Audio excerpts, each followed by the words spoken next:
So the idea of the FrogWatch program is it's a smartphone app which you can use when you're out and about, make recordings of frogs that you encounter. You can take photographs of them and their habitat, and you can put in some simple environment data.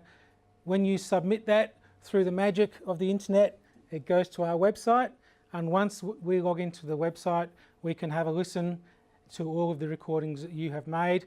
We can check the species. It's a really good way that we can get lots of information about frogs throughout South Australia. One of the drawbacks of this is at the moment there is one person in South Australia who listens to those recordings. That's me. But we have set the system up so that people who are keen can do some testing on the website, and once they demonstrate to the system that they are capable, they can then log in and be involved in the identification process. So it's a citizen science project, not just in collecting the data, but also in analysing the data as well. Now, some people have said that they've had a go at doing the training and they've bombed out and they've gone, oh, it's way too hard. We have deliberately made it hard for people to pass the test because we want to make sure that the data which is collected is accurate.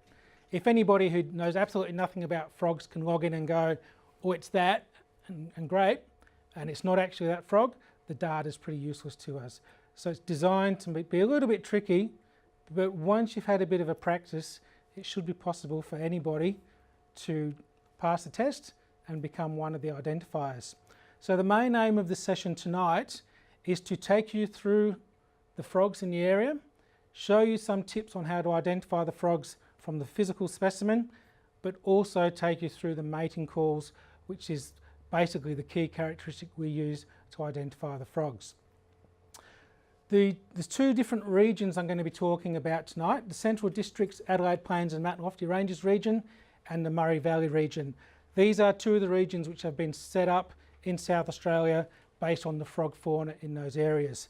And Mount Barker is right on the edge of these two zones. So some of you may be based in the Murray Valley, some of you in the Mount Lofty Ranges. Many of the species are the same. There's a few which are a little bit different. But basically I'm going to take you through those individual frogs and hopefully get you to understand how to identify these frogs. You should all have a copy of the frog identification sheet, and hopefully I've got it right and all the frogs that I go through on this PowerPoint are going to be the same order as your sheet. You'll see that there's a spot which has been left for the description of call, which is completely blank. This is the opportunity for you to write your own description of what this frog sounds like.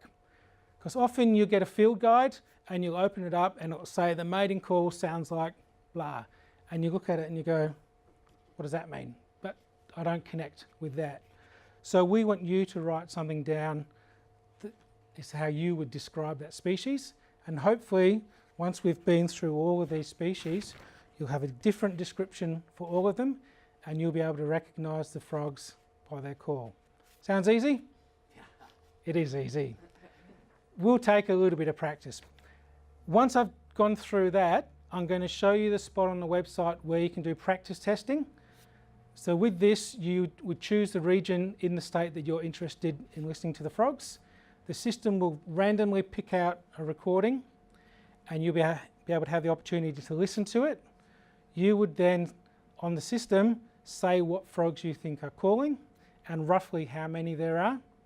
And then you submit it and the system will tell you if you got it right or not.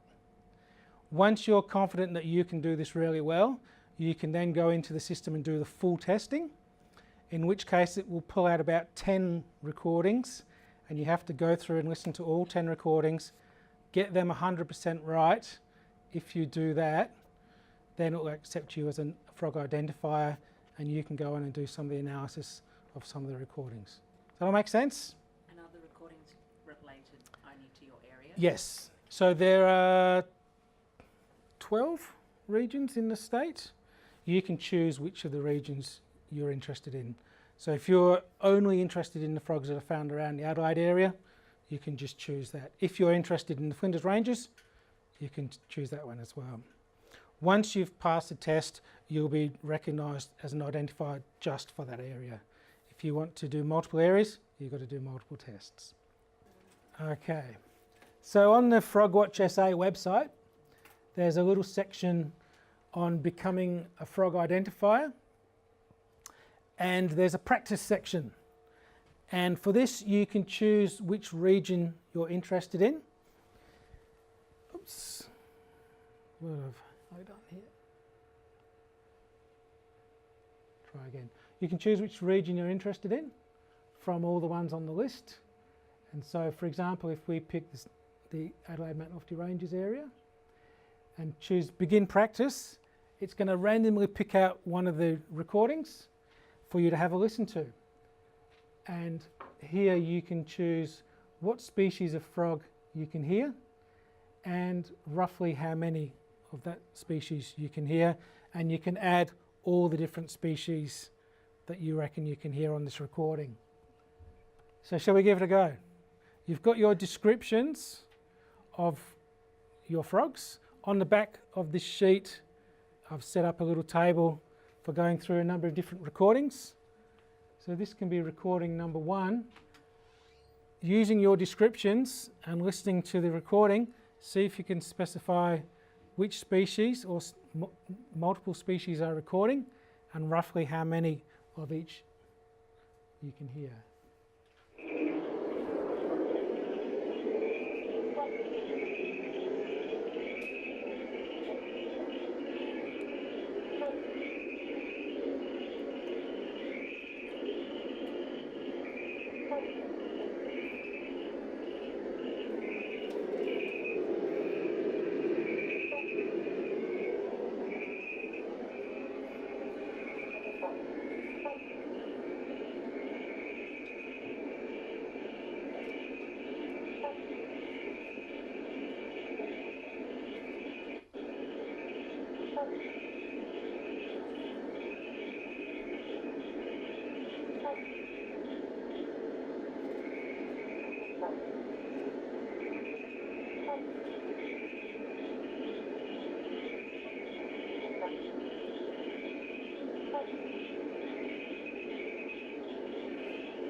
Okay, what do you reckon?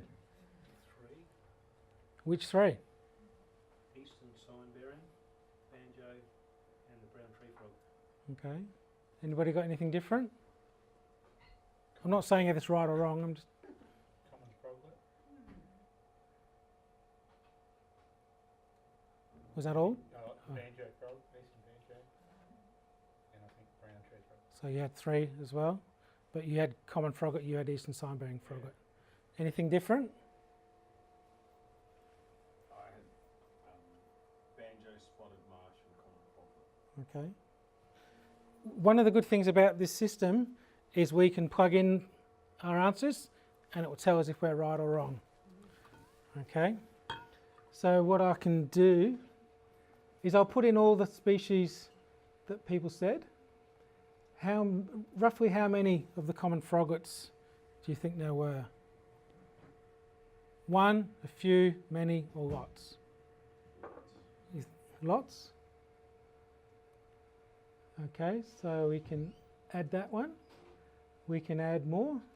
So you said the banjo frog? Roughly how many banjo frogs? Few. We had brown tree frog mentioned. Oops. How many of them? Six. That's right.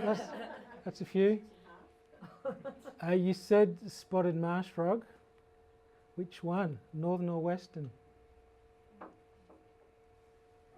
Western. Oh, that's a good question. Western, I put. And how many? I'll pick a few. Big few. And there was one other one that was mentioned, which was the eastern sign bearing.